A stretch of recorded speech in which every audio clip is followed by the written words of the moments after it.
Eu te desejo vida, longa vida.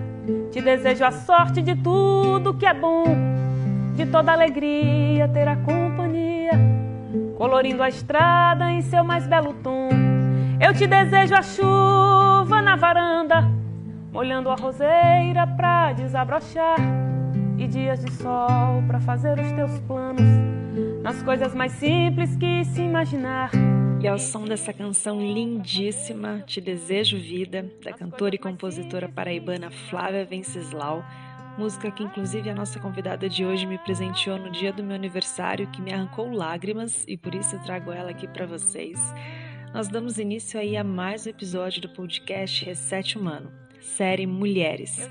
Eu fico muito grata e honrada pela sua companhia e confiança mais uma vez. Eu sou Marcela Montenegro e nessa temporada eu trago mulheres que considero fortes, livres, independentes e que nos inspiram com suas visões de mundo. E com o tema Um Olhar para a Ciência e Sustentabilidade, hoje conversaremos com a doutora Clau Lisieri, que é técnica em meio ambiente com habilitação em florestal, graduada em ciências biológicas, mestre e doutora em botânica. É também docente nos cursos de engenharia ambiental, ciências biológicas e biomedicina.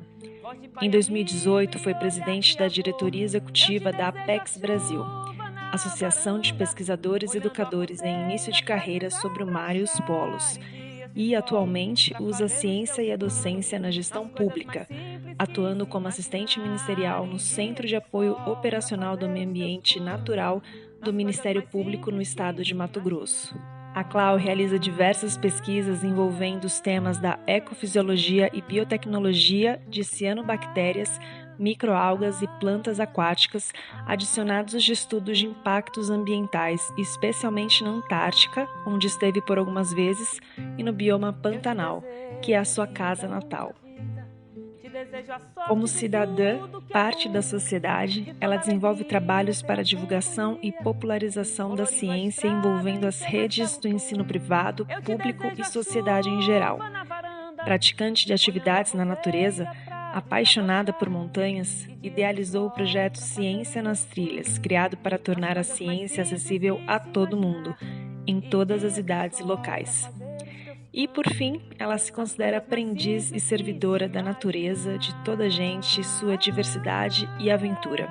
Adora café, chás, música, arte e boa prosa. Eu te desejo a paz de uma andorinha, num voo perfeito contemplando o mar. Este episódio tem o apoio da Corus Brasil e da Dr. Shape. Corus é uma marca americana de relógios GPS multiesportivos com alta tecnologia e qualidade. A Dr. Shape é uma empresa que atua há 19 anos no mercado, sendo a maior rede de franquias especializada em suplementos alimentares e artigos esportivos da América Latina.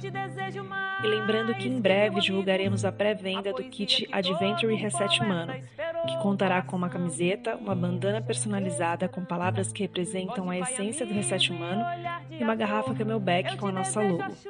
Adquirindo o kit, além de poder levar consigo um pouco do nosso DNA para suas experiências em meio à natureza, você também contribuirá com o desenvolvimento de novas frentes de atuação, como cursos online, vivências, lives especiais no YouTube e muito mais. As coisas mais simples que se imaginar. Aqui no projeto Reset Humano, a história é contada a partir de histórias de vidas inspiradoras.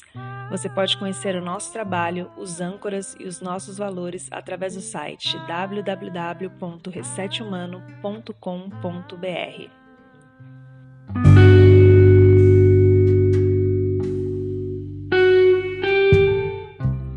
E seja muito bem-vinda, doutora Clau Lisieri. Antes de mais nada, eu te considero uma potência, um trator de mulher.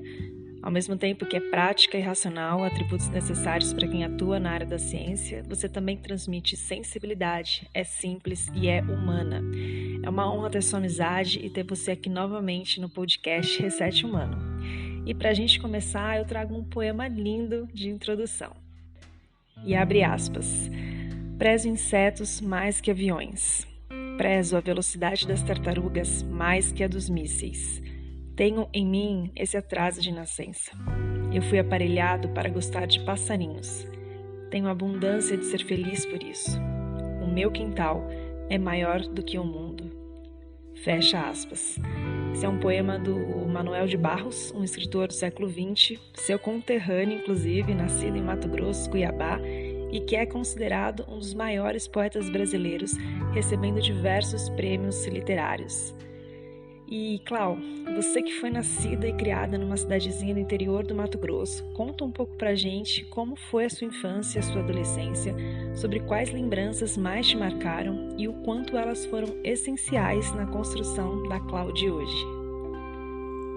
Querida Marcela, preciso já respirar fundo para começar essa nossa conversa, né? Que poema mais lindo e que homenagem! Porque me remete ao mundo natural, às ciências biológicas, à atuação da minha profissão e um conterrâneo, um mato-grossense como eu, né? Que homenagem! Obrigada por começar a nossa conversa com esta poesia tão linda.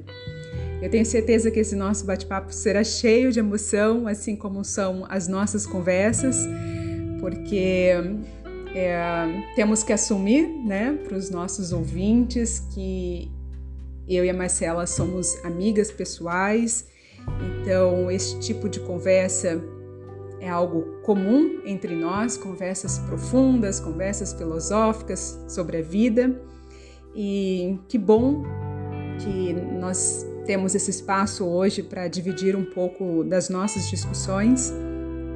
Aqui neste episódio, neste podcast que eu tanto admiro, já tive a honra, né, de conhecer o Reset, já acompanhei a trajetória do Reset, já fui entrevistada, como a Marcela mencionou, fui entrevistada e fui entrevistadora do podcast Reset Humano. Tive a honra de conhecer o Fred Duclerc em 2020, e aí nesse período então eu participei por um tempo curto do projeto, ancorando temas da ciência para a comunidade outdoor. Mas como tudo na vida é cíclico, né? Eu estava com necessidade de destinar mais energia para outros projetos, como no Ciência nas Trilhas, que a gente vai falar um pouco mais tarde. Então eu deixei o Reset apenas, vamos dizer, numa participação formal, né? Mas a gente continua admirando o projeto, assim como tenho certeza que o Reset Humano também é um admirador do projeto Ciência nas Trilhas. Bem, eu espero muito que essa nossa conversa seja proveitosa, assim como são todas as outras, né, que nós já tivemos nos bastidores da vida. Espero muito que você, ouvinte, possa tirar proveito dessa nossa conversa, e eu estou muito honrada por poder compartilhar um pouco da minha história, e eu espero que ela seja fonte de alguma forma de inspiração, de motivação para quem está nos ouvindo. Bem, então sobre o meu começo. Marcela, eu costumo dizer que o meu começo é tão distante, tão diferente de tudo que eu vivi depois, que é difícil de encaixar tudo em mim, sabe? Às vezes eu faço uma bagunça com todas essas lembranças, memórias, vivências, que minha parte mineira diria oncotô, oncovô. É que eu morei 19 anos em Minas Gerais, então eu costumo dizer que metade do meu coração é MT e a outra metade é MG. Bem, eu nasci, cresci e fiquei toda a minha adolescência e início da minha vida adulta nesta cidadezinha, né, que você já mencionou, chamada Glória do Oeste, no interior de Mato Grosso, ali quase fronteira já com a Bolívia, aproximadamente uns 90 quilômetros da Bolívia, e onde os meus pais e minhas irmãs moram até hoje. Então, os meus pais tinham pequenas lavouras e sempre fomos para a roça, eu sempre tive contato com a roça. E a gente ia para a escola, e depois da escola os meus pais, eles nos levavam para a roça, né?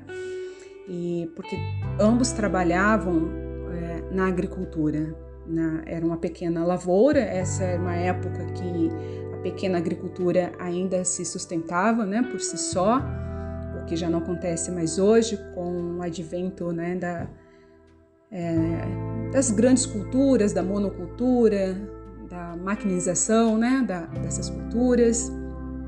Então, mas a gente tinha, né, os meus pais tinham pequenas lavouras de melancia, de algodão. Então, por exemplo, eu sei catar algodão. Eu não sei se você já viu alguma vez uma pessoa catando algodão, porque hoje são máquinas, né, que fazem isso. Mas eu sei colocar um saco, né, de estopa na cintura, amarrar com barbante e catar algodão, que é isso que acontecia, né, nessa época. Então, no lugar das máquinas, os meus pais, por exemplo, tinham um trator, tinham uma carreta que passava na vizinhança, não somente os meus pais, né, como vários outros pequenos produtores, agricultores. Então, passava com esse trator na vizinhança, pegando pessoas, né, que iriam para a roça catar algodão. Então, eu fiz isso, eu sinto o cheiro das plantas orvalhadas. Nesse momento eu falando com você, essa lembrança é fresca para mim, sabe? Aquele cheiro fresco do dia começando. E vamos dizer que, assim, eu não sou uma pessoa tão velha, né? Não tão jovem, mas não tão velha. Eu tenho 40 anos, recém fiz 40 anos, e tenho essa vivência que parece uma vivência muito distante da realidade de muitas pessoas. Então, desde muito cedo, eu estive em contato, né, com a terra, com a plantação, e além disso eu ia tomar leite no curral, né, direto da teta da vaca, numa caneca, claro, né, não na teta, mas minha avó preparava uma caneca, né, uma xícara com café. Então, meu avô já tirava o leite, né, ali da vaca, direto nessa xícara, e a gente já tomava aquele leite com café ali mesmo no curral. E além disso, assim, a minha mãe sempre colocou a gente para desenvolver tarefas, né, em casa, funções em casa para ajudá-la. E a minha função era moer o café, molhar a horta, torrar o café, e tudo isso ali no nosso quintal. Então, embora no início da minha fala eu disse, né, que parece ser muito distante, esse começo parece ser muito distante das realidades que eu fui vivendo depois, na verdade foi um bom começo, né, para uma bióloga. E vamos de mais uma citação, abre aspas. Para qualquer área da botânica, o fator principal é o amor, é gostar do que se faz. Tem muita gente que acha a sistemática chata, e não é. É a coisa mais linda você abrir uma flor, ver a morfologia de uma flor, procurar o nome dela, saber como ela vive e como ela cresce. Fecha aspas. Essa é uma frase da doutora Graziela Maciel Barroso, que, para quem não sabe, foi uma importante botânica e naturalista brasileira, conhecida como a primeira dama da botânica no Brasil. Ela foi também a maior catalogadora de plantas do país. Clau, nas minhas pesquisas sobre você, eu vi que, abre aspas, você gostava de colecionar cigarras, criar peixinhos coletados de riachos e elaborava perfumes de macerados de flores no jardim da sua mãe. Eu gostaria que você discorresse acerca da sua escolha em se tornar bióloga, depois doutora em botânica, pesquisadora e professora. E o que a Clau de hoje diria para a Clau de criança que tinha esse contato tão genuíno com a natureza? E o que a ciência representa para você? Bem, acho que já adiantei um pouco dessa resposta, né, na minha fala anterior, na pergunta anterior. Sabe, Marcela, eu sequer poderia imaginar que me tornaria uma doutora ou uma botânica, que eu seria uma cientista. Mas engraçado que, assim, uma curiosidade que poucos sabem. Eu usava óculos na minha infância e, na verdade, ainda uso, mas eu substituí pelas lentes de contato, né? E então, na infância, eu usava óculos na minha infância, desde os meus 6 anos de idade. E eu era chamada de cientista pelos meus coleguinhas, pelo fato de usar óculos. Mas, claro que, como criança, aquilo para mim era como um certo bullying, né? Eu não gostava de usar óculos, me limitava em um monte de brincadeira, por exemplo. Mas não é que virei, né? Não é que me tornei uma cientista. De repente já estavam prevendo isso, né? Bem, tenho certeza que meu contato com a natureza desde cedo me despertou para a ciência. Essa história que eu contei, né, para vocês no meu contato na minha infância, né, crescendo no quintal, na roça, macerar flores da minha mãe, foi certamente um grande sinal sobre como que eu já gostaria de descobrir algo ali, uma reação química que obviamente eu não sabia disso naquela época, né? Não sabia, não dava nomes para essas coisas, mas já era uma curiosidade. Eu não tive na minha infância nenhuma referência de livros, de programas, de TV ou brinquedos científicos. Eu não tinha contato com desenhos, né, que hoje a gente tem, né, vários desenhos que já demonstram, né, que fazem demonstrações da ciência. Na verdade, a primeira TV chegou na minha casa, eu já tinha em torno de 12 anos de idade. Foi uma escolha fazer biologia. Eu tentei 4 vestibulares na época, eu tinha 19 anos quando eu tentei o vestibular. Antes de fazer biologia, eu fiz escola agrotécnica, que hoje são os institutos federais, né? Então eu fiz técnico florestal com habilitação em meio ambiente. Mas aí eu tentei 4 vestibulares para eu conseguir passar numa instituição pública, né? Numa universidade pública, que era a maneira como eu tinha de estudar. E então foi uma escolha, mas de onde veio essa insistência? E aí eu acho, Marcela, que na vida há algo a ser vivido por cada um de nós que não se pode negar, que não conseguimos fugir disso, sabe? Não sei se você me compreende. O que eu quero dizer, eu escolhi fazer biologia, eu escolhi atuar na área da docência, na área da ciência, mas da onde veio esse desejo, né? Então, eu sinto que é uma forma como posso contribuir para esse mundo, né, dividindo o meu amor pela natureza, de como eu entendo que a natureza nos acolhe, nos recebe, nos sustenta. Então, voltando para a sua outra pergunta, né, o que eu diria para a Clau criança é o que eu digo, na verdade. De vez em quando eu costumo pegar uma das poucas fotos que eu tenho como criança e olho para mim e digo, good girl, well done, né? Entre dúvidas, medos, incertezas, eu olho para mim e digo isso, né? Você fez um bom caminho, está fazendo um bom caminho e eu me orgulho de você. E aí olho nos meus olhos e digo, keep going, né? Se mantém indo. E o que a ciência representa para mim? A ciência é uma das formas de se conhecer o mundo, de saber sobre a vida. Eu acho incrível o fato, por exemplo, da ciência nos permitir saber desde a estrutura de um átomo a de uma galáxia. Não é incrível isso? A ciência é uma paixão para mim, mas eu também gosto de assumir que então, na minha vida, na minha experiência, a ciência não é o único conhecimento que eu uso. Eu gosto do conhecimento filosófico, eu respeito e uso o conhecimento empírico, aquele que vem, né, dos nossos ancestrais, de pais para filhos. Mas a ciência é onde eu pauto decisões do dia a dia, por exemplo, questões voltadas para a saúde, do meio ambiente, né, da política. Mas há outras áreas da vida que precisamos desenvolver o nosso próprio conhecimento, que aí a ciência não tem métodos para isso, né? Cada um de nós, na nossa trajetória, desenvolvendo o seu próprio método para adquirir o seu próprio conhecimento, né?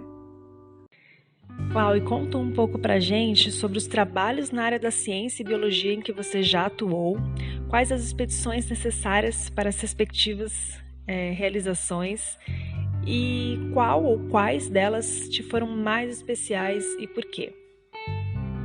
Eu sou da área da botânica, então eu atuo, né, nas linhas de pesquisa da botânica, mas eu diria da botânica aquática, porque os meus trabalhos, a minha pesquisa sempre esteve envolvida com ambientes aquáticos interiores, rios, lagos, lagoas. Então, no geral, os meus trabalhos eles estão envolvendo, né, plantas aquáticas, microalgas e cianobactérias. Entre as várias linhas da botânica, existe uma que é chamada de ecofisiologia. Então, a área que eu atuo é na ecofisiologia de plantas, que, em poucas palavras, é a linha, né, de pesquisa que busca respostas ambientais utilizando as plantas como modelo. Um exemplo bem rápido. A contaminação da água por um determinado metal pesado, né, pode levar a alterações na população de algumas plantas. E esses sinais nós podemos medir, né, sejam eles sinais anatômicos, morfológicos, né, quando a gente vê alguma alteração na folha, um amarelamento, por exemplo, uma necrose, ou também sinais fisiológicos, como alteração na fotossíntese, no metabolismo. Então, um exemplo prático, quando aconteceu o rompimento das barragens em Mariana, e também em Brumadinho, né, nós tínhamos um trabalho, um projeto sendo executado lá, onde nós estávamos avaliando as alterações, né, ambientais nas plantas aquáticas. E a partir daí, a gente a partir dessas pesquisas, né, nós podemos levantar dados como, por exemplo, plantas que são bioindicadoras da contaminação de um determinado metal ou de vários metais, né, como manganês, alumínio, ferro, e plantas fitorremediadoras, que são aquelas que toleram uma certa quantidade, aliás, uma quantidade elevada desses metais, e elas conseguem absorver esses metais na sua biomassa, acumular esses metais na sua biomassa. Então, essas plantas, elas são muito importantes do ponto de vista da descontaminação dessas áreas. Então, nós buscamos, né, nós investigamos o potencial de plantas aquáticas para absorver estes contaminantes. Bem, esta é uma parte, né, da minha área de atuação. A outra foi desenvolvida na Antártica, onde eu estudei, né, diversos lagos distribuídos em diversas regiões da Antártica, e nessa mesma linha de pesquisa, mas neste caso utilizando as cianobactérias como modelo, porque a Antártica, né, não tem plantas aquáticas interiores, né, nos ambientes aquáticos interiores. Quais as expedições que forem necessárias para desenvolver este trabalho? Eu vou citar essas, né, que eu acho que foram bastante marcantes para mim, como, por exemplo, as expedições antárticas que eu já participei de algumas, e entre as expedições antárticas, uma que me marcou muito, que foi poder ir até o interior da Antártica, nos Dry Valleys, né, que é uma região pouquíssima visitada, e há quem diz que os Dry Valleys são mais parecidos, né, poderiam se aproximar mais de Marte do que da própria Terra, em termos de condições ambientais, por ser um ambiente tão adverso. Dry Valleys, então, significa vales secos, é uma região muito seca, com precipitação baixíssima. Aliás, a única forma de precipitação nos Dry Valleys é em forma de neve. Então, é a única área, né, livre de gelo da Antártica. Então, foi muito marcante, é muito intenso, né? Estar na Antártica já é muito intenso, e estar nos Dry Valleys ainda muito mais. Mas também expedições no Pantanal, que é um bioma que eu carrego com muito carinho, com muito amor, né? Desde a minha formação acadêmica, eu fui formada, né, no Pantanal, e tenho muitos colegas que atuam na pesquisa, né, no Pantanal, e aí colaboro, estou sempre participando de discussões ali com eles. Então, é um bioma único, né, para o planeta, e que está aí tão acessível para todos nós, mas também com uma singularidade muito especial e uma fragilidade também, né, tão grande quanto as regiões antárticas. Uau, nas nossas tantas conversas que dariam vários podcasts, Você já comentou comigo que observa a ciência inclusive num prato de comida, pois ali está depositado, por exemplo, todo o processo de germinação de um grão, o crescimento dos vegetais, a importância da água, do solo, entre outros. À medida em que a população mundial cresce cada vez mais exponencialmente, aproximar o nosso consumo cotidiano a esse tipo de analogia seria uma saída para a gente atenuar o nosso impacto no planeta? Sim, nossas tantas conversas dariam vários podcasts, né, Marcela? E me desculpe, assim, eu não estou conseguindo ser muito sucinta nas minhas respostas, mas é que eu me sinto muita vontade aqui conversando com você e são assuntos que eu realmente ficaria horas conversando. Bem, eu realmente acho que, respondendo a sua pergunta, né, eu realmente acho que estamos tão desatentos para quase tudo que é essencial e para a nossa vida, né? E estamos nos mantendo na superficialidade da coisa, na superficialidade da vida. Claro, é preciso ter leveza na vida, né? É preciso dar descanso para a mente e simplesmente não pensar em nada de vez em quando. Eu faço esse exercício também. Mas não perceber que somos e estamos imersos numa rede que nos coloca totalmente dependentes uns dos outros, desde o prato de comida, ao ar que respiramos, à roupa que vestimos. Eu acho que é esta desatenção que nos leva a tanta destruição. Sei lá, por exemplo, por que alguém pisa e faz questão, né, de macerar com o sapato até fazer aquele barulhinho do crack, sem sentir culpa, sem ter empatia, né, por um besouro que passa ali na calçada, que passa na varanda. E por quê, né? O que me leva a fazer isso com a maior tranquilidade? Seja então em casa, seja na trilha. E esse inseto que não está trazendo nenhuma ameaça a você. Sendo que esse é o mesmo besouro que poliniza a árvore, que produz, né, os frutos que a gente ama, que produz as flores que eu adoro fotografar para colocar no Instagram. Então, eu só posso acreditar na ignorância, no sentido da palavra, né? Que é a falta de conhecimento. Eu acredito e tenho visto acontecer neste pouco tempo do projeto Ciência nas Trilhas, que à medida que as pessoas vão tomando conhecimento, elas vão mudando o seu comportamento. Claro que temos aquelas que vão se manter ignorantes o resto da vida, porque não querem, né? Então, um outro exemplo que me veio à cabeça agora. Recentemente eu recebi um depoimento de uma seguidora do perfil, né, do Ciência nas Trilhas, dizendo: olha, fizemos uma trilha hoje e nós deixamos as formigas passarem primeiro para depois a gente atravessar. Eu achei aquilo tão lindo. Parece pouco, mas é muito. É uma mudança de comportamento. E é isso que precisamos, de mudança de comportamento para deixar de ser ignorância ou modismo, né?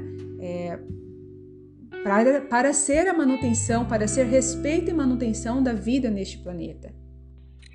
E, Clau, você acredita que o acesso ao conhecimento científico também contribui para o nosso aprimoramento pessoal a nível humano, social e planetário?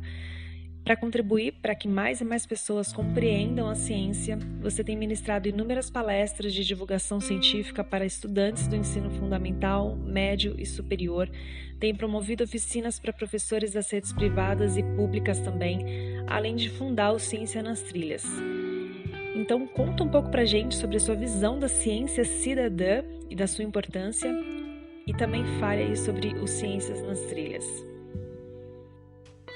Legal você me perguntar sobre a ciência cidadã, que eu, inclusive, estou devendo este conteúdo também no projeto, né, no perfil Ciência nas Trilhas, porque já me pediram para falar um pouco mais sobre a ciência cidadã lá, e eu aproveito, então, esta oportunidade para falar a respeito deste assunto aqui. Então, a ciência cidadã ela é uma ciência colaborativa, participativa, onde a sociedade não científica contribui para a produção científica. Então, é preciso a gente entender que ela é além da educação ambiental. Eu tenho uma participação direta da sociedade na coleta de dados que será, esses dados serão traduzidos em uma produção científica. Eu vou te dar um exemplo.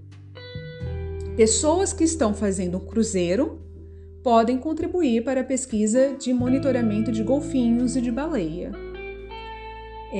Claro que é importante, a gente tem que conhecer as plataformas de depósitos, dessas informações, mas o que você faria, como uma cientista cidadã participando deste cruzeiro? Quando você avistar uma baleia ou avistar um golfinho, e você tem uma boa câmera, você vai fotografar, de preferência, então, coletar também as coordenadas geográficas e depositar esta imagem com a informação na plataforma, no banco de dados. Então, isso também acontece para cigarras, quando eu falo que isso acontece, que já tem projetos sendo desenvolvidos desta forma. Então, nós temos para as baleias, para os golfinhos, para as cigarras, para florações de cianobactérias, por exemplo, se você for a algum lago e ver aquela mancha verde no lago ou no oceano, você também pode fazer esse registro nesses bancos de dados. Nós temos no Brasil um que eu já fiz várias falas a respeito, que é o monitoramento de corais, onde mergulhadores profissionais ou amadores podem registrar esses corais e depositar essas informações para o projeto, que é um projeto da Universidade do Rio Grande do Norte. Então, atualmente existem já vários trabalhos, vários projetos que podem ser desenvolvidos através da ciência cidadã. Se você que está nos ouvindo agora quiser acessar neste momento, eu indico que baixe o aplicativo do eNaturalist, ou entre no site, que é um aplicativo muito legal, onde eles têm várias áreas das ciências da flora e da fauna, e que a gente pode participar coletando dados nas nossas trilhas, nas nossas andanças e depositando nesta plataforma. Então é uma dica que eu deixo agora de imediato, mas a gente pode falar mais disso também em algum outro momento. Colocar à disposição é o que eu pretendo fazer também em algum momento ali no Ciência nas Trilhas, Colocar quais são os projetos que nós temos de fácil acesso para contribuirmos através da ciência cidadã. Bem, então vamos falar um pouquinho do Ciência nas Trilhas e de novo eu agradeço a oportunidade para falar do projeto. Esta ideia, este projeto, ele foi criado juntando as várias lacunas que eu vi, o que eu vivenciei, seja no acesso escasso ao conhecimento científico durante a minha infância, seja por ver pessoas nas trilhas, nas montanhas, totalmente desatentas, desconectadas com a natureza, desinformadas, E, no geral, a desinformação que paira em várias áreas da sociedade. Então, eu juntei a minha experiência como cientista, a minha observação para essas lacunas e o meu amor pelas montanhas, com as minhas práticas de montanhismo. Eu percebi que esse era um caminho que eu poderia usar para divulgar a ciência e as oportunidades que a ciência traz para a sociedade. Um dia eu ouvi de um colega que mencionou, assim, para mim, todo montanhista, na verdade, deseja ser um biólogo, o que é lindo, isso. Mas não necessariamente precisa ser um biólogo para saber sobre a vida. É exatamente aí que eu acho que existe um buraco, uma lacuna. Ser biólogo é uma profissão que nós buscamos exercer, no exercício desta profissão, inclusive ter o nosso salário, né? Outra coisa é ter acesso ao conhecimento que a ciência biológica produz. A gente percebe que existe essa lacuna, né, em algumas áreas da ciência para se entender a ciência, especialmente quando a gente não vê a aplicabilidade desse conhecimento no nosso dia a dia. Por exemplo, é bem natural que qualquer pessoa que tenha dor de cabeça, né, busque por um Dorflex, por uma dipirona, porque ela sabe, né, ela não é uma farmacêutica nem médica, mas ela aprendeu que esses medicamentos produzidos por um cientista fazem sua dor de cabeça passar. Então ela foi aprendendo isso ao longo da vida, né? Teve aplicabilidade e aquele conhecimento faz parte dela. Assim deveria ser para as outras áreas da ciência. Então eu estou feliz com os resultados que o Ciência nas Trilhas vem alcançando, mas essa tarefa é longa. Precisamos que os cientistas estejam mais dispostos a compartilhar as suas produções científicas e de forma, né, mais leve, mais fácil de ser compreendida. Clau, você já participou de pesquisas no bioma da Antártica, sendo também presidente por 2 anos da Apex Brasil, que é a Associação de Pesquisadores Polares em Início de Carreira, estando filiada como membro da diretoria executiva por 6 anos. E me fez lembrar, inclusive, de você, né, que recentemente eu li um artigo no canal da Forbes que citava que uma empresa de viagens de luxo especializadas havia acabado de anunciar que passaria a realizar festas de casamento na Antártica a partir de $250 mil. E, de fato, o nosso histórico enquanto humanidade, desde sermos nômades, caçadores, coletores, até agricultores em assentamentos, né, a história nos mostra que sim, está no nosso DNA povoar o planeta Terra. Mas você que já atuou no ambiente antártico, pode nos trazer qual a importância de deixarmos essas regiões preservadas? E também qual o impacto que esse tipo de turismo pode gerar para nós e para as futuras gerações? Bem, Marcela, a Antártica já passou por diversos desafios, né? Vem enfrentando seus diversos desafios desde o seu descobrimento, desde que o homem descobriu a Antártica.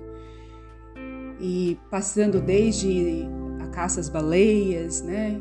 Que depois foi proibida, a disputa territorialista, né? Interesses territorialistas na Antártica, né? Diversos países que já reivindicaram, né, espaços, terras na Antártica, e nós estamos em um momento em que a Antártica é protegida por um tratado onde, em poucas palavras, né, o continente se resume então em um local para a paz e a ciência. Mas nós sabemos que nós temos 2 grandes desafios, né, que a Antártica atualmente atravessa, 2 principais grandes desafios, né? Desafios atuais, que são os impactos oriundos das mudanças climáticas, né?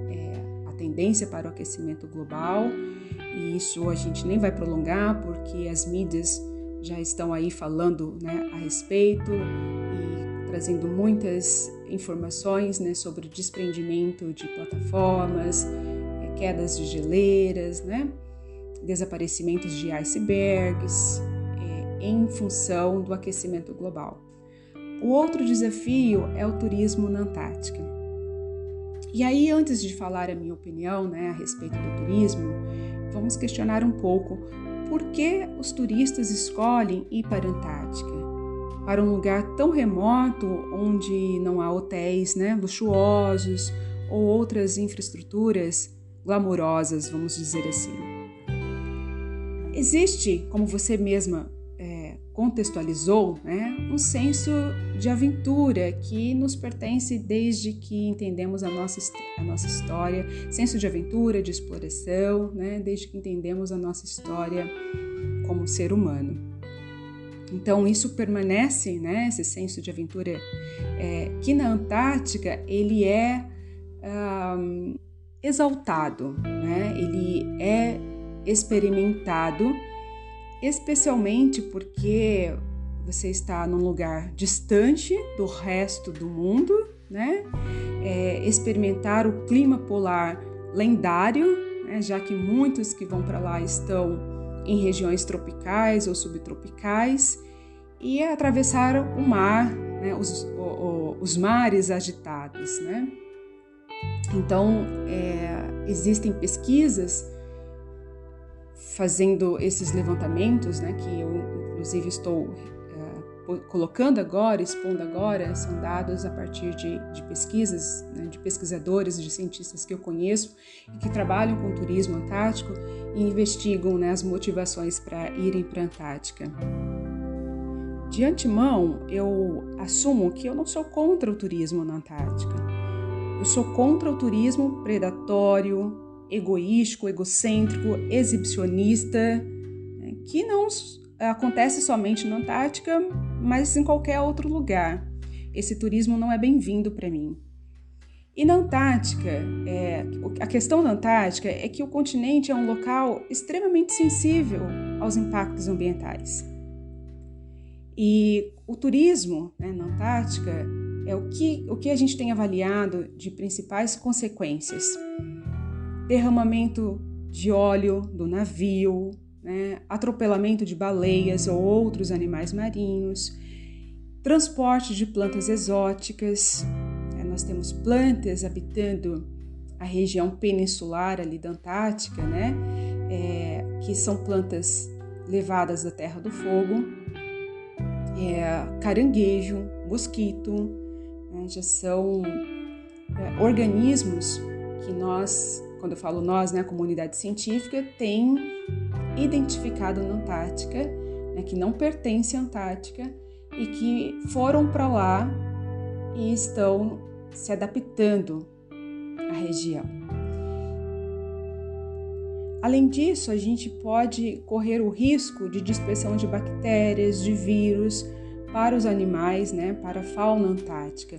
Pode ocorrer tanto através dos navios, né, veleiros, aviões, mas também através dos nossos calçados, né, quando a gente sai de uma região e vai para outra, quando tem um turismo, né, que vai caminhar pela Antártica, muitos navios de turismo, eles não desembarcam, né? As pessoas vão apenas passar pela Antártica, não vai descer, mas tem também o turismo, né? Onde você vai acampar, vai caminhar. Então, há também o risco de transmitir, né? De levarmos bactérias, vírus para essas regiões. Então, quando você relatou esse caso, né, do casamento, me fez lembrar algo que... para eu poder fazer um comentário a respeito disso, que aconteceu dias atrás num post que eu fiz no Ciência nas Trilhas, e eu acho que eu posso explorar um pouco disso para comentar esse fato. Eu fiz uma postagem, né, no Ciência nas Trilhas a respeito dos dejetos, foi no Parque Nacional do Itatiaia, né, e eu estava falando a respeito do Parque Limpo, do programa Parque Limpo do Parque Nacional do Itatiaia. E aí, eu fazendo uma listinha ali de dicas, né, eu acabei escrevendo cuide do seu desejo, quando eu queria escrever cuide do seu dejeto. E aí o post foi assim, eu só fui ver mais tarde que eu havia escrito errado, né, coloquei desejo no lugar de dejeto. E depois eu pensei, poxa, acho que faz sentido, cuide do seu desejo. E aí pensando neste casamento que você citou, né, e do cuide do seu desejo. A custo de quê? De quem está a realização dos nossos desejos? Onde está a fonte daquilo que desejamos, né? E aí, lembra sobre o caso da cachoeira tingida de azul para fazer a revelação do sexo de bebê que ocorreu em Mato Grosso? Não só a cachoeira, mas isso também está acontecendo nas montanhas, né, para fazer revelação também do sexo de bebê, levar balões, estourar o balão lá em cima para fazer a revelação, né, sendo que depois esse plástico do balão pode ser consumido por qualquer outro animal, como a gente já tem dados mostrando, né, inúmeros dados mostrando plástico na dieta alimentar de aves, um trabalho mais recente mostrando alumínio, vidro na dieta do pati. Então, voltando a essa questão aí da cachoeira, né? E de onde está a fonte daquilo que desejamos e o casamento, enfim, tá tudo relacionado.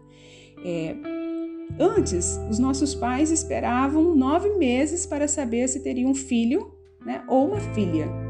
Depois veio a ultrassom, né, convencional. Após 4 ou 5 meses, os pais poderiam identificar se o bebê, né, era uma menina ou um menino. Depois veio a sexagem, que aí logo que a mulher descobre que está grávida, pode já saber também o sexo do bebê. E aí veio com isso os espetáculos para revelar o sexo do bebê. Então, a criança nem nasceu e já carrega uma responsabilidade no impacto ambiental do planeta, né? E da onde vem tudo isso? Essa nossa pressa, essa nossa vontade de fazermos cada vez mais e mais e mais? Qual é a fonte? O que está nos motivando tanta necessidade de exibicionismo? E o pior, usando a natureza como pano de fundo, né? Pano de fundo, porque quase sempre esses eventos estão totalmente desconectados com a essência da natureza. E fazendo uso aí da palavra do Fred Duclerc, que é fundador do Reset Humano, que já perguntou isso aqui no podcast para várias pessoas, o que mais te assusta e o que mais te encanta no ser humano? E eu te faço também um adendo, né? O que mais te assusta e o que mais te encanta na ciência? O que me encanta no ser humano? O que mais me encanta no ser humano é a capacidade da mente humana, da inteligência humana, ter desenvolvido ferramentas, meios que nos permitiram, por exemplo, chegar à Lua, atravessar oceanos, conhecer continentes, quando lá no início usávamos apenas canoas, né? E olhávamos o voo dos pássaros no céu. Quanto a gente avançou, quanto nós conseguimos conhecer desse planeta Terra. Mas, por outro lado, o que me espanta é exatamente a contradição dessa mente, que desenvolveu ferramentas tão incríveis, mas, por outro lado, se mantém na ignorância de não conhecer aquilo que te mantém vivo. É contraditório, você concorda comigo? Que a mesma espécie, Homo sapiens, né? Aqui lembrando que somos uma espécie entre aproximadamente 8,7 milhões de espécies, ter desenvolvido tanta inteligência para buscar vida em Marte e manter a ignorância que destrói a própria vida, né? Destruindo aquilo que nos mantém vivos, a natureza e seu equilíbrio ecossistêmico. E, Clau, recentemente eu vi que você, entre aspas, se hibernou no mato, né? Como você costuma falar. E foi num mato mega especial de lindo, no Parque Nacional do Itatiaia. Então eu queria que você contasse um pouquinho pra gente dessa experiência, quanto tempo você ficou. Eu vi que você foi numa viagem solo, então minha dúvida, em algum momento você teve receio de ficar sozinha, embrenhada nas montanhas? O que isso significou para você e, na sua opinião, o que nós podemos ganhar nesses momentos imersivos na natureza? É verdade. Eu recém me dei de presente esses dias na natureza e eu costumo chamar esses dias de solidão voluntária, embora não há solidão. Não é essa solidão que nos deprime, sabe? Não é isso. É um desejo de estar com você mesmo, né? E a sua essência, no silêncio. Então isso é uma certa solidão que você escolheu viver. Por isso, solidão voluntária. E é uma ótima oportunidade de conhecer seus medos, suas coragens, né, de ressignificar pensamentos. A gente precisa desse espaço, desse silêncio para fazer isso. E ao menos uma vez por ano eu procuro passar por essa experiência, né? Dessa vez foi no Parque Nacional do Itatiaia, mas já fiz isso outras vezes, por exemplo, na Terra Fria, em Gonçalves, enfim. Bem, se eu tenho medo, eu tenho medo. existe um medo, né? Existe um perigo, que é importante a gente falar, que ele é real, né? De estar na natureza e especialmente sozinha, sozinho. Tanto por questões de você ser, por exemplo, né, picado, mordida, né, por um animal selvagem, ou até mesmo um carreirão de um javaporco, né? Eu acho que esse foi meu maior medo nesses meus últimos dias na natureza.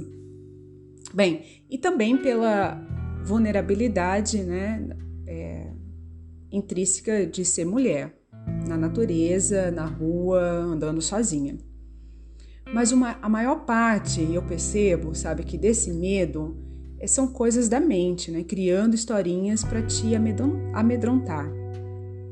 Então eu tento paralisar, né, romper ou não dar sequência nesses pensamentos que eu vejo que estão criando histórias, né, que podem me colocar mais medo ou me limitar. E eu não estava, desta vez, totalmente isolada, né? Eu estava bem abrigada e com uma ótima estrutura cedida pela gestão do Parque Nacional Itatiaia, onde nós fizemos vários trabalhos, né, voluntários e firmamos algumas parcerias ali com a gestão. Agora, o que eu fiz, né, foram trilhas, que, especialmente nos primeiros dias, que eu estava bastante ansiosa para conhecer o parque. Então, minhas primeiras trilhas nos primeiros dias, né, e trilhas mais curtas, eu fiz sozinha. E gosto, né, de fazer sozinha. E aí, só para contar essa história, né, que pode ser engraçada. Um certo dia eu estava fazendo então a minha trilha de manhã, eu acordava cedo para fazer, e eu olhei ao meu redor, eu estava ali, né, cheia de mato, de floresta. Na parte baixa, né, você tem muita floresta, trilhas, né, mais estreitas, né, e fechadas, embora todas elas muito limpas, né, já digo de passagem, o quanto que me surpreendeu as trilhas no Parque Nacional do Itatiaia, como que elas estão bem limpas e estruturadas, mas envoltas, né, de floresta. Então eu estava ali e perto de um riacho e de repente eu olhei para o meu lado e pensei, tem onça aqui nesse lugar? E aí me enchi de medo. E aí pronto, eu já vi onça saindo de tudo quanto, né, de tudo que é lugar, aparecendo ali na trilha. E obviamente já me preparei para enfrentar uma, né? Aí você começa a resgatar o que foi que mesmo que eu aprendi sobre uma onça, né? Se caso apareça uma onça, né? Um bicho como esse, o que mesmo eu tenho que fazer, né? E aí já peguei um galho de palmito, uma folha de palmito jussara, e saí, terminei minha trilha, né? Fiz mais rápido. Então por isso que é ruim que quando o medo te toma, né? Você é tomado pelo medo, porque aí já perdi um pouco daquilo que eu costumo muito fazer, né, de ficar observando, enfim. Peguei aquele galho de palmito jussara e coloquei para cima, assim, como se fosse um cocá, né, parecendo um espantalho, para que se a onça me visse de longe, ficasse muito assustada com aquela cena e nem chegasse perto. Mas só pra gente brincar um pouco, né, é um exagero, isso aconteceu de verdade, toda essa descrição que eu tô falando aqui para você.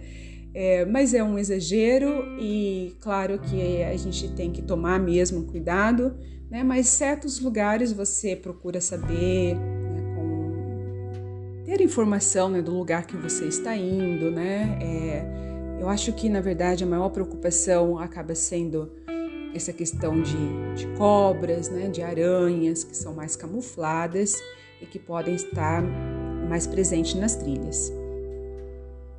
E o melhor e o indicado é sempre fazer, né, acompanhada. Eu acho que é super divertido, né, gostoso a gente fazer trilha com uma equipe, é mais seguro. Mas, por outro lado, também eu acho que deve ser muito chato fazer trilha comigo, sabe? Porque eu quase que vou lambendo cada coisa que eu encontro no caminho, né? Então, eu paro, eu observo, eu fotografo. Então, para quem está muito focado, né, apenas no destino, na chegada, isso pode se tornar chato. E para mim também, né, que gosto de ficar à vontade. Essa é a minha escolha de fazer essas pequenas caminhadas, né, ou de fazer essas andanças aí sozinha, porque eu também me sinto muito mais à vontade para o meu aprendizado, né, para as minhas reflexões. Mas, obviamente, o indicado é você fazer acompanhado. Mas só para fechar o caso da onça, eu não encontrei nenhuma, né, naquele dia, mas nos dias seguintes, fazendo a trilha do Cume Três Picos, e aí eu estava acompanhada, nós encontramos vários rastros de onça, muito frescos. Então, eu não estava totalmente errada em me preocupar que ali naquela região poderia ter onça, né? Então, esses momentos têm vários significados para mim. Tem o simples fato de colocar o corpo em movimento, né, de se desafiar através do montanhismo. Mas, certamente, o que eu mais procuro é estar entregue ao ritmo da natureza. Vivenciar, né, totalmente a natureza e conhecer também a minha natureza. E por isso é um momento que eu me isolo das redes sociais, ou uso, né, com menor frequência, como foi, para poder vivenciar esse momento, sentir os efeitos em mim e depois compartilhar aquilo que foi verdadeiramente, né, testado e aprovado. Bem, então, aproveitando esse assunto também, para fechar aqui a minha resposta, eu vou usar esse momento para agradecer mais uma vez a gestão do Parque Nacional da Itatiaia e também a Fazenda do Matão, que me proporcionaram esses momentos incríveis que eu estou aqui dividindo com vocês. Eu te desejo vida, longa vida, te desejo a sorte de tudo que é bom, de toda alegria ter a companhia, colorindo a estrada. E estamos quase chegando no final. Eu gostaria que você deixasse uma pergunta ou reflexão para a galera que nos ouve nos 6 continentes em mais de 40 países. Eu acho que vou deixar algumas perguntas. Eu gosto das perguntas porque elas nos fazem refletir, né? E a pergunta ou as perguntas que eu vou deixar, eu começo perguntando a você que esteve aqui nos ouvindo durante esta conversa, quem vai nos ouvir depois, qual experiência de vida você quer ter ou está tendo no planeta Terra? Se você sabe o que realmente é necessário para te manter vivo aqui, vivenciando, experimentando essa trajetória. E se você contribui para esse sistema que te mantém vivo? Você é um observador ou você é um consumidor da natureza?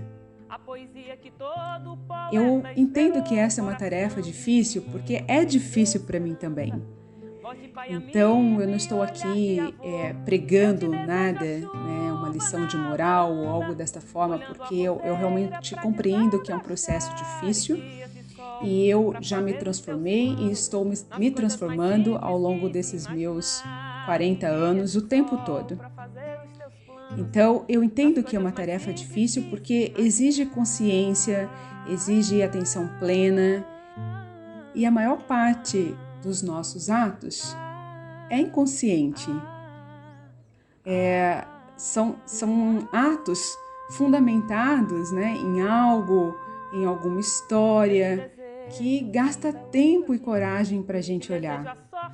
Tomar consciência é extremamente trabalhoso e ser uma pessoa consciente é muito mais, porque uma vez que você tomou consciência, né, você sabe que está fazendo errado ou que não deveria fazer, então exige um planejamento, um preparo para que você faça de maneira, né, correta com aquilo que você já tomou conhecimento.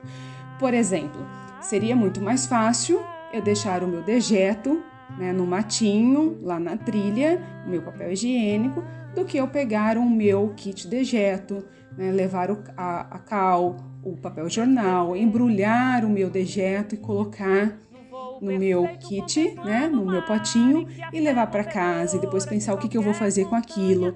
Então veja como exige muito mais. Mas há uma natureza ali fora que já não está mais dando conta de se recuperar sozinha. que necessita desse ser humano mais empático, mais desperto, mais atento. E a nossa conta com o planeta está em vermelho, nós temos uma conta com o planeta, né? Então, é nossa responsabilidade contribuir para a saúde planetária. E, obviamente, quando eu falo nossa responsabilidade, isso significa gestão e políticas públicas, e todo cidadão que nesta terra habita. Poxa, Marcela, mais uma vez, muito obrigada por essa oportunidade de voltar aqui a fazer parte, né, dos episódios do podcast do Reset Humano. Aproveito também para agradecer o Fred, deixar um abraço para ele. É sempre muito bom a gente ter essas oportunidades, tanto de compartilhar, como também da gente parar para pensar um pouquinho, né, na nossa experiência, porque no dia a dia nós somos tão atarefados, né? Então, pensar sobre a minha infância, pensar sobre o meu começo é muito raro de acontecer por conta das inúmeras coisas que a gente tem para fazer na vida adulta, dos compromissos. E então, foi muito gostoso também, né, poder voltar a essa fase da minha vida, poder falar dessas minhas experiências, né, iniciais, e tudo é muito... envolve, né, essa emoção, envolve a lembrança, e pensar sobre isso também me motiva a continuar, né, no meu caminho, no meu desenvolvimento. Eu espero muito que quem nos ouviu possa ter tirado alguma coisa, né, também para a sua trajetória. E, enfim, eu deixo aqui um super beijo, né, para vocês que estão nos ouvindo e para você, Marcela. E a gente continua, então, nas nossas conversas, nos bastidores da vida.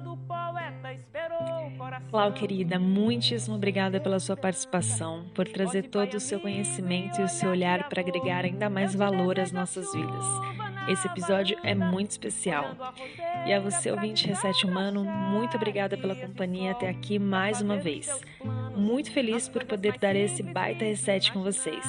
E como diz a canção, eu te desejo dias de sol para fazer os teus planos nas coisas mais simples que se imaginar. Eu te desejo vida, longa vida. Te desejo a sorte de tudo que é bom, de toda alegria. E nos acompanhe em nossas redes sociais. Estamos no Aventure Box, Instagram, YouTube, LinkedIn e Facebook. É só procurar por Reset Humano. Já estamos sendo ouvidos em 42 países em 6 continentes: América, Europa, África, Ásia, Oceania e Antártica, destacando a grande audiência no Brasil, Estados Unidos, Japão e Portugal. Eu deixo aqui o nosso muito obrigada. E para quem deseja receber o nosso último episódio, é só enviar a palavra podcast para o WhatsApp mais 5511 981650990. O projeto Reset Humano tem o DNA no convívio com a natureza e com a montanha. Visa desenvolver o ser humano dando um reset, gerando aprendizado e conhecimento para desenvolvimento da sociedade, impactando positivamente a natureza, a nossa casa, o planeta Terra. Eu sou Marcela Montenegro e eu torço para que toda a nossa força seja usada em prol de fazer acontecer os nossos ideais e que eles contribuam para a evolução do nosso planeta. Nós nos reencontramos em breve. A poesia que todo poeta esperou, coração de menino cheio de esperança, voz de pai amigo e olhar de avô.